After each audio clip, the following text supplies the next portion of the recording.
18 minutes past 12 o'clock now. They met each other at a dorm at the University of Southern Mississippi, found out that they liked comic books, and now here they are, an author and an artist, and they've just gotten published their first work called Cat and Mouse. It is published out of New York's EFG Publishers, and on Midday today, Roland Mann and Stephen Butler. Welcome to both of you. Thank you. Thank you. First of all, elaborate a little bit, if you would, Roland, on how you guys got together.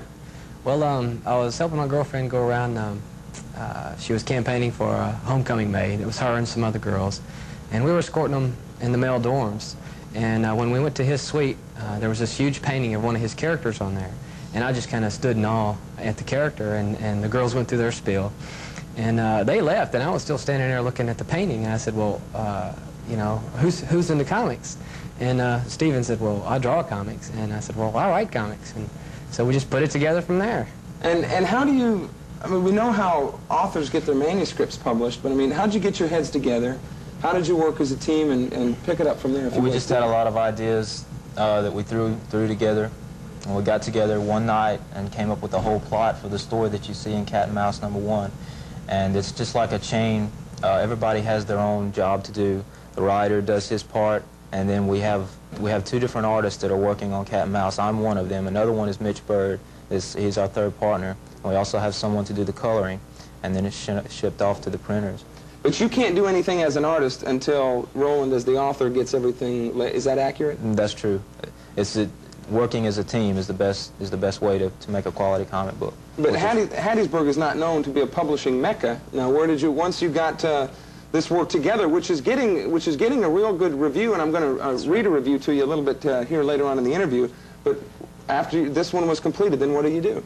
Well, we tried self-publishing, which was putting all the money up and putting it on the market ourselves, but we failed pretty miserably at that. So we were just kind of, you know, moping around in the comic book store, and a guy said, hey, I know a publisher personally.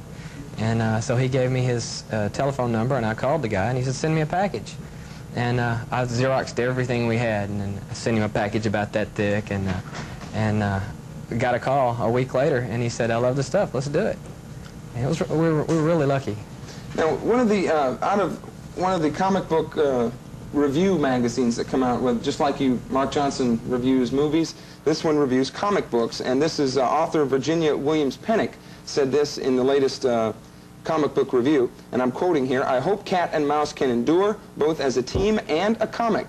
When the writer and artist mesh tightly together to work as one, readers can expect quality merchandise. Yeah, it's new, but give the book time to grow on you, and on a grading scale of 1 to 10 in comic book terms, it was graded an 8. So I would imagine that would, and you yourselves were surprised to see that, weren't you? Yes, we were. It was a big ego boost. It helped us out quite a lot. So now where from here? Well, Cat and Mouse is only our first book in our line. We're called the Silver Line. We're like a packager for EFG, and we've got 2 other books scheduled to come out this year. And Cat and Mouse is a monthly title, so they'll be continuing on. And this one just, I mean, literally came out last week? Right. Something like that? Still hot off the press. Well, fellas, this is kind of a hometown success story, and we wish you the best of luck with it, and hope it goes sky high, and that you guys continue to do well. Thanks a lot. Just 24 years old, you might be seeing, truly, the beginning of something big. Author Roland Mann and artist Stephen Butler, thanks for being here. Continued success. Thanks. Jim Gibbon has our weather forecast. That's next as Midday continues in just a moment.